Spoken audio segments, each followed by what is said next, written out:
So what is burnout and how can you move from burnout to breakthrough? So today we get to talk with the amazing Eileen McDargh. She's got a great new book, Burnout to Breakthrough, Building Resilience to Refuel, Recharge, and Reclaim What Matters. And I got to tell you, I was thinking, well, how the heck does this relate to salespeople? And the answer is, if you're a sales professional or sales leader, you're probably more tired than ever. You might even be a little bit burnt out, but it could be the thing that saves you too. Let's see. So today we're going to talk with Eileen. We're going to see how we can move from burnout to breakthrough, talk about her book, talk about some suggestions and things you can actually use, whether you're a salesperson, a sales leader, or somebody else who's feeling a little bit burned out. What's up, Eileen? How are you, my friend? I'm great. I'm great. And thank you so much for making this opportunity. Every time we can talk about this, we can both share ideas, and I'm always eager to learn from you too, Phil.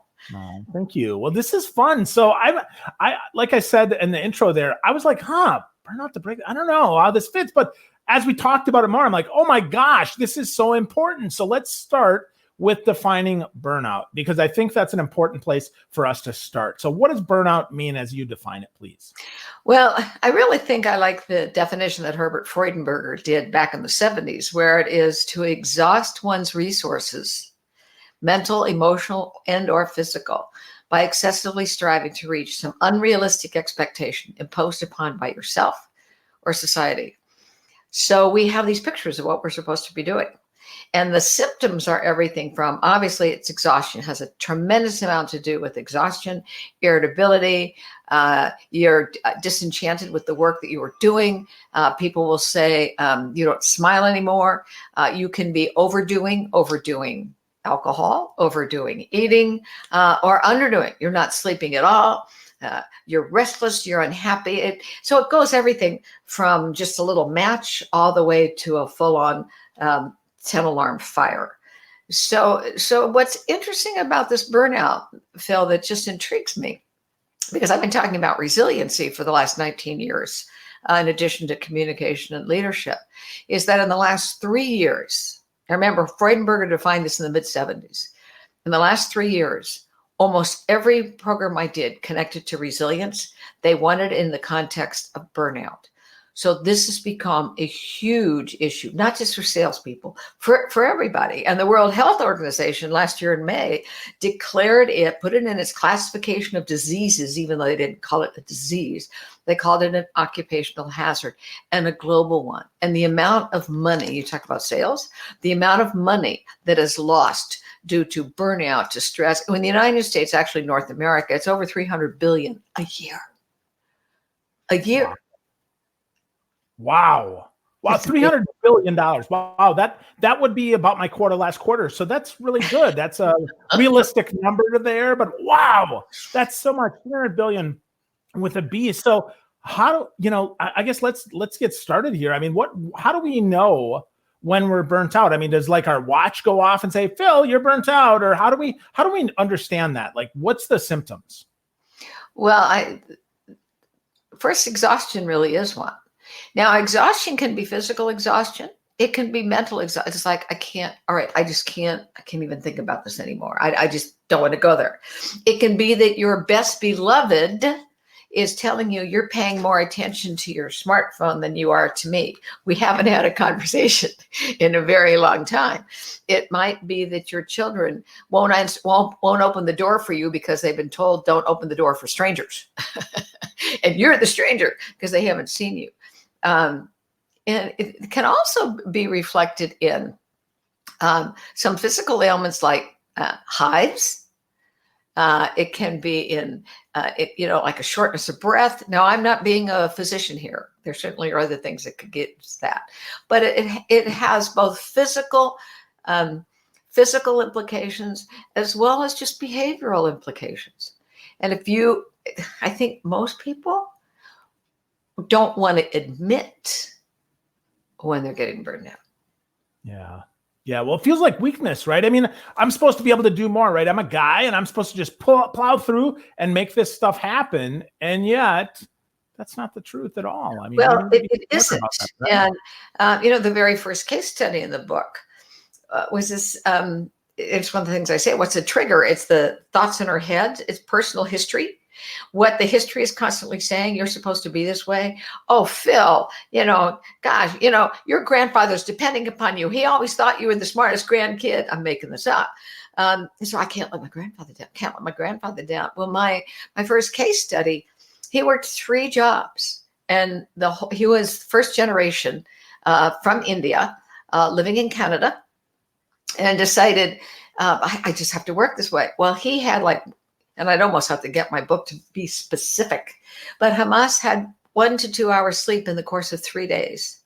Went into the bathroom, into the corporate office, woke up 12 hours later in a pool of vomit, but got up, Phil, and convinced himself that that was an aberration and there was nothing wrong.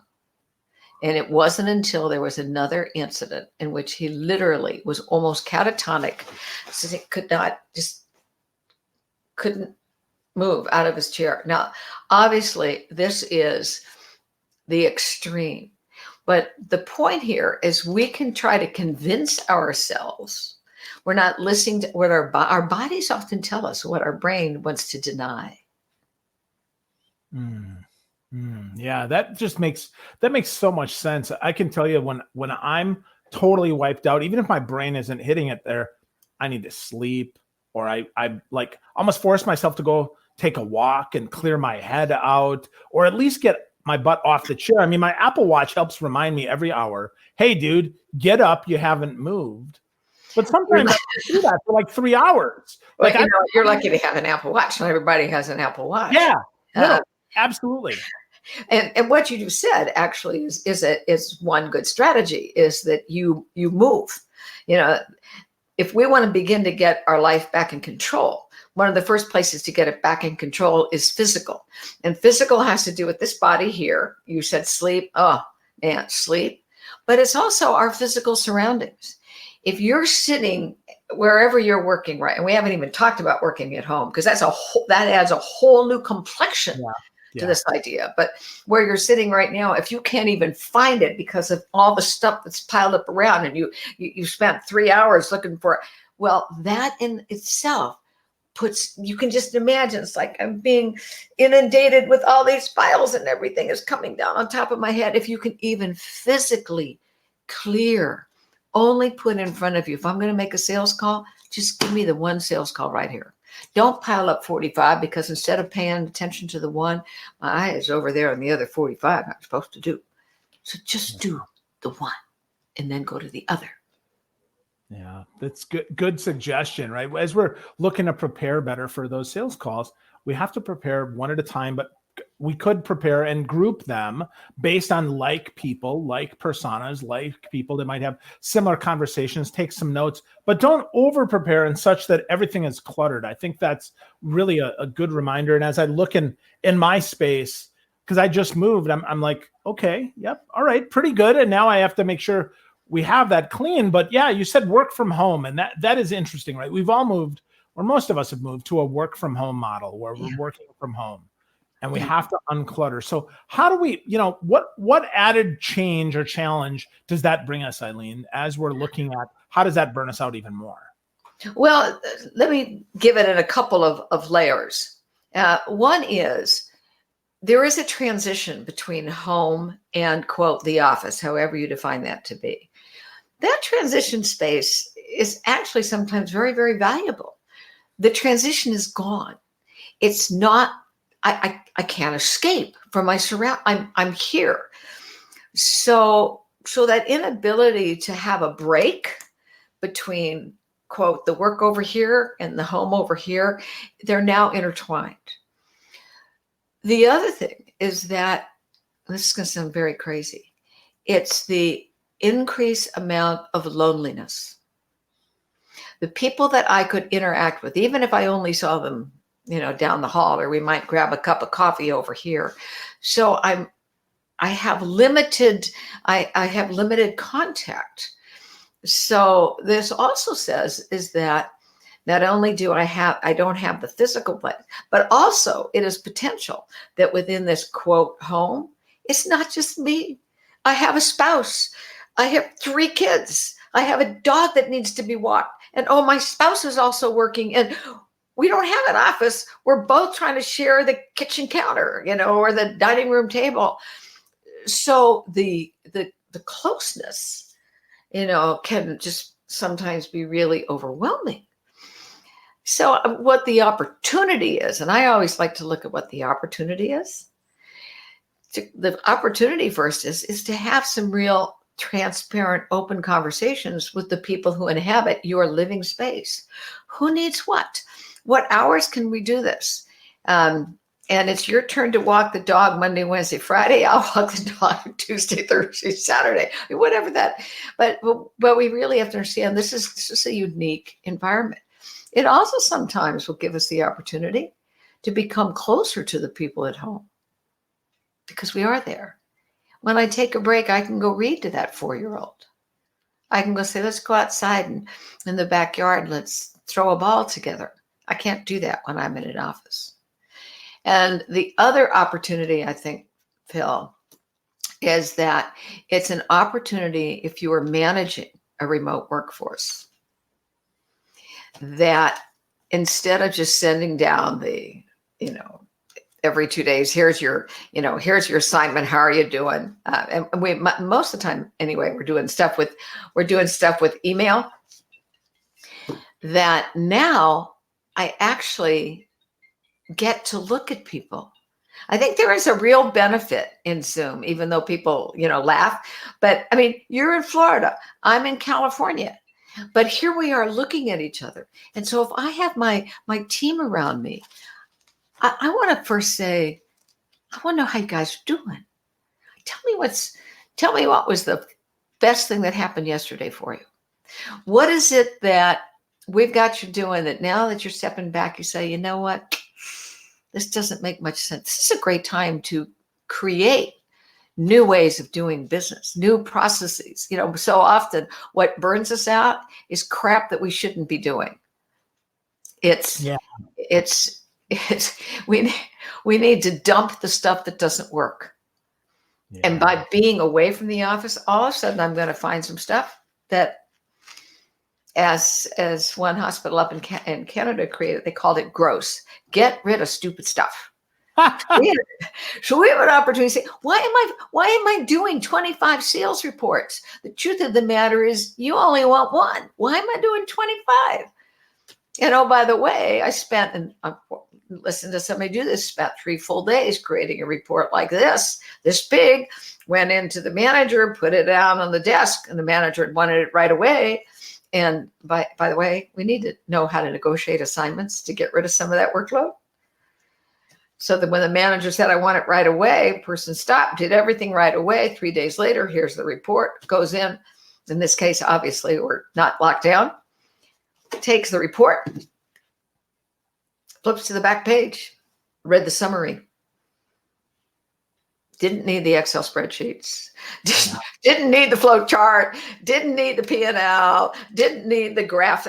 All he wanted was therefore in conclusion.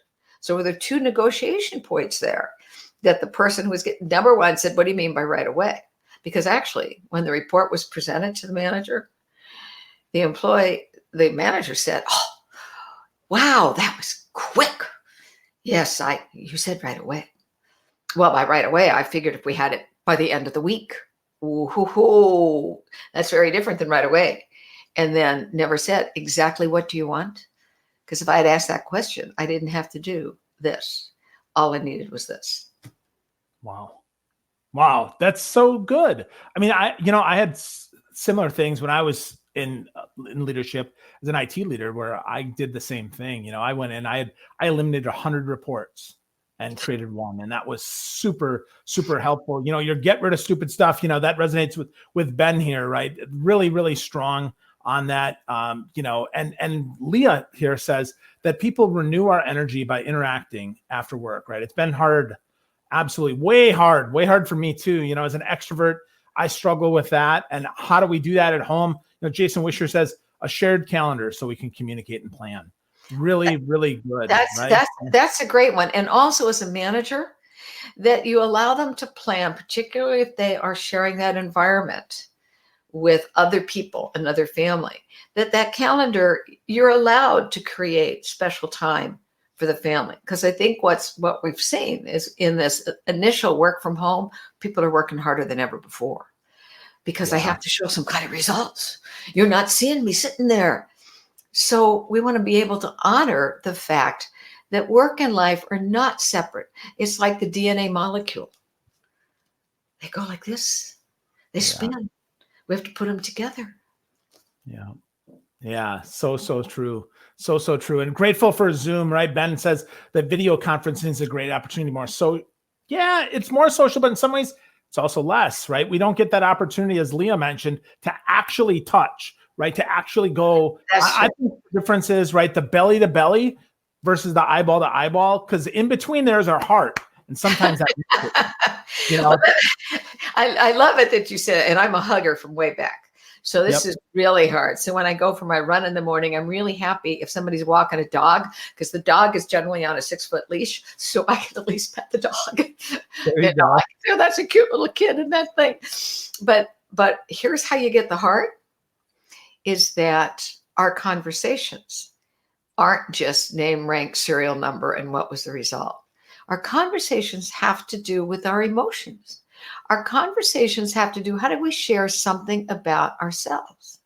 Vivek Murthy, who is the 19th Surgeon General of the United States, has written a wonderful book called Together. And it's about the rise of loneliness. And even when we were in our own offices, by the way, there was still this rise of loneliness because we kept all of our interactions on a very superficial level. And when we don't feel heard, really heard, when we don't feel understood, we can feel very lonely. And so what it suggested is that what we need to develop are the hardest skills in this work relationship are the softest skills. Listening. Listening is a skill you grow. Most of us are not born great listeners. We're always into our own stuff. But the clearer I can be empathetic, I can listen. I got to tell you, even though I can't hug you, you will feel that I understand and appreciate. And I can also be transparent about myself, which also says, as a leader, if I'm a sales leader or whatever kind of leadership, can I also be humble? Humble means that I ask other people not only what they're feeling, but give me ideas of what we need to do. I'm not the one with all the answers. The world is far too complex. And answers of things that can at least pivot, we can try something new, can come from anywhere. So I have to be humble enough to say, I have no idea. I have some, but I want to hear from you. That's very honoring too.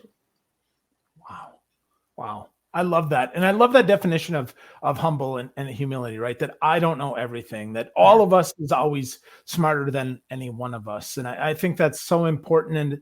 And as we're talking here about that burnout to breakthrough, right? That being there for other people often can help us recognize what's inside of us as well. Oh, you know what? I love why you said that, because it brings up another thing that we're discovering, and we know that if I'm all into myself, I'm exhausted, just kidding. The degree to which I can go out to someone else, to give to someone else, even if it's a short thing, is a way of refueling. And remember, part of this was building resilience to refuel. It can refuel me. So today, I do a run every morning, and I do it very early before anybody's out. And as I go down a ramp toward the beach, there's a place where I can run. Here is the landscape crew, and they've got the, I guess, leaf blowers, except in this case, they're blowing the sand off of the ramp as it goes down to the beach. And this morning, I caught the man's eye, and I said, "Thank you so much for doing this. Thank you for making this walkway much easier without the sand." He got the biggest grin on his face. And I thought, well, why haven't you done that before, Eileen? Why didn't you thank him? Look, and I felt good. It at least helped the next, quarter mile go a little bit better, because I kept thinking about that simple act of giving, of going out to others, helps you refuel. Wow. That's great. That's such a simple thing we can do. Share a smile, share a thank you, share some gratitude and just let them know that they're making a difference. Because often it gets back to that first point of how do we get burned out? Well, we think we don't make a difference anymore. We think that what the work we does doesn't matter anymore. And that's really, really tough. So as we do that, let's talk a little bit more about building up that resiliency muscle. And then we'll end with a little bit about breakthrough. So how do we build that up? Eileen, right? We identified breakthrough now. We know how it feels. We know what it kind of looks like. But now we have to build up that resiliency muscle. So maybe either A, it takes longer to get burned out, or B, when we get burned out, we're able to bounce back faster. All right. So first off, I'm going to push back on you right now, Phil, because you should use this phrase bounce back. I do not believe there's anything in the human system that's bouncing back. You're not a piece of steel. You're not a willow tree that's going to go, boing, I'm back to where I was. For us as humans, there's no such thing as going back. You either stay stuck or you grow through. So my definition of resiliency is to grow through challenge or opportunity so that you end up wiser, smarter, better on the other side. It's all about growth. And ultimately, what allows us to grow is energy management. Do I have the energy, the mental, emotional, physical hardiness to grow? No energy, no growth. And energy comes from creating connections. You think about it, you get into your car, you push the button, you turn the key. If it's a good connection, the spark goes to the battery. Well, depending on what kind of car you got now. And if it's a good connection, car moves forward. Bad connection, energy's drained. You don't go anywhere. So to build resiliency, and by the way, this is a life skill. This is not something where also you go, okay, I'm done. I'm resilient. No, it's a life skill. And so I'm constantly refining, just like any skill. It's a muscle, and a muscle that we can practice. And by the way, resiliency can be taught. And what we're doing, it begins in our head, are the connections in our head, the talk that we have in our head. And how do I retrain my brain? Because I'm creating new neural pathways. So instead of saying, oh, yeah, go, okay, I might not care for this so much, but this too shall pass. That's a wonderful phrase, by the way. This too shall pass. Everything we know, this too shall pass. Might not pass as fast as we want it to. But what is it that I can do now to allow me to grow through this place that I find myself? And also, Phil, notice that I said it's for challenge as well as opportunity. Let's pretend you got a great opportunity. You're going to be creating something new in the next 2 weeks. It's a great opportunity. It's going to require a tremendous amount of energy on your part. So if I'm going to be giving out energy over here to create this opportunity that's new, how am I going to refill on the other side? How am I going to bring stuff physically back into me? How am I going to go take that walk? How am I going to go hold the hand of my best beloved and just sit and watch the sunset? What refuels you so that you can move forward? Wow.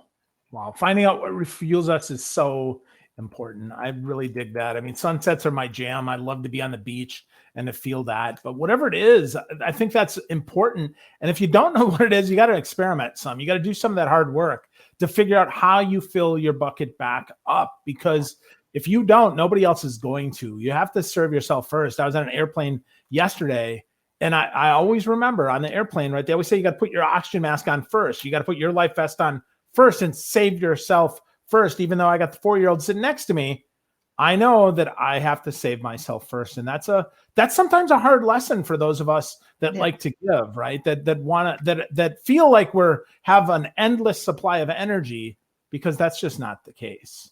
Well, and the other thing I love when you said, because many people, they are givers. I mean, I want to be, but you can drain yourself. I mean, Freudenberger, looked at the fact that it's not going to be the slacker who's going to go through the burnout. It's the person who cares desperately, who is the one it's the social activist. It's I'm running an orphanage. Whatever it is. I'm taking care of my aging mother. And that's going to require a lot of energy. And that can be drained too. And you can say, the voice in your head, you have to keep doing it. You have to keep doing it. You know what? I have to pull out for a while to refuel so I can go back and take care of my aging mother. Yeah. Yeah, that caregiver fatigue is really a big thing. Brita Miller talks about that all the time, and that's really, really important as well. So we got that breakthrough. Hopefully we built up a little bit of energy, right? We got a little bit more energy management. Now we want to break through. So what does a breakthrough mean? And how can we get to that breakthrough so we see that opportunity and get to the other side? Okay. So the book is called Burnout to Breakthrough. In between the burnout and the breakthrough is a breakout. And breakout is where, number one, I have to step back and say, "Whoa, might I have some of these symptoms of burnout?" And, in the book, I give some both personal prompts as well as corporate triggers that can trigger it. Then I have to be willing to step back. So this is the breakout is where I go, oh no, I see, this is what I'm doing. Breakthrough is where you go, now I know what to do. Now I know what to think. Now I have a course of action. So you need the breakout in order to come to the breakthrough. So it's going to require some honesty on your part. It's going to require some willingness to really think deep. What am I doing now? What do I choose? That's really important. What do I choose? There's language. What am I choosing to do? It's a very powerful, powerful word in our language. Because as soon as I say I have to, I gave up my power. I'm choosing to. When I choose to do something, what I want to give to myself are multiple ways of choosing, because that will tell me in the breakthrough which of those choices to me for this phase of my life. That's another important thing, because we'll go through phases of our life in which the energy requirements are going to shift because of the phase in life. So what am I choosing to do in this? And what's my breakthrough here so that I can refuel, recharge, and reclaim what matters at this phase of my life? Make sense? Absolutely. No, absolutely. It's so beautiful. The power of choice is such a big thing when you're looking at breakthrough, realizing that you have more power, more choice than you realize you had. The get to versus the got to. And it's so big, so big. So Eileen, if folks want to get more here, we're talking about the website, right? At yourname.com, eileenmcdargh.com/burnout, MCDARGH, eileenmcdargh.com/burnout. You can get more about the book and learn more. But if folks were saying, you know what, I'm just going to do one thing differently today, what would that be, Eileen? How would they get started along this journey of breakthrough? Let's see. Can I turn water to wine? No. That's almost what you've asked me to do, because each person is different. Here's what I would say. If I were to do one thing different, I guess I would start with, are you willing to examine and be honest about what's consuming your energy today? Notice I say today, not yesterday, not what's coming up, but today. Because this is the only day I have power, Phil. And so what is it that is consuming my energy today? Is this what's important to me now? Are there different ways that I could go about this? Maybe I don't need to go about this. The other thing I think that helps us on this path, as silly as this is going to sound silly, is what are you grateful for today? What are you grateful for today? See, when I realize how much we have to be grateful for, it's another way of refueling. It's so often easy to look at the negative, the things that are empty, the things that are missing, what I can't do. Remind yourself. In fact, I think it should be written. I'm a great believer in writing and taking things out of my head and putting on paper, because that actually clarifies my thinking. Remember, everything is going to start up here. What am I grateful for today? This morning, Phil, I have a great gratitude journal. And what did I write in there? I was grateful the fact that you and I were going to get to talk.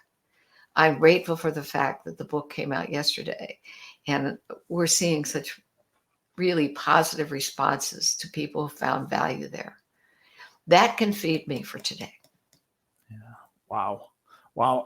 It's funny you say gratitude, because that's the one big muscle I've been working on the last year.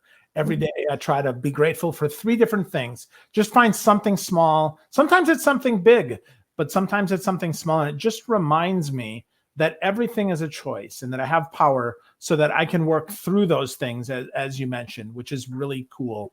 I love that. There's so much there and so much to learn. So friends, if you're looking to get more of this, definitely check out Eileen. Get a copy of the book, Burnout to Breakthrough, Building Resilience to Refuel, Recharge, and Reclaim What Matters. Check out her website. Check it out. Get the resiliency report, and just stay connected with Eileen. She's really, really smart about all this great stuff, regardless of where you are in your life. You can watch this as much as you want. As we get to the end of this, do what you will, right? Bookmark the video and come back and view it a few more times if it'll help you. Get a copy of the book and reach out.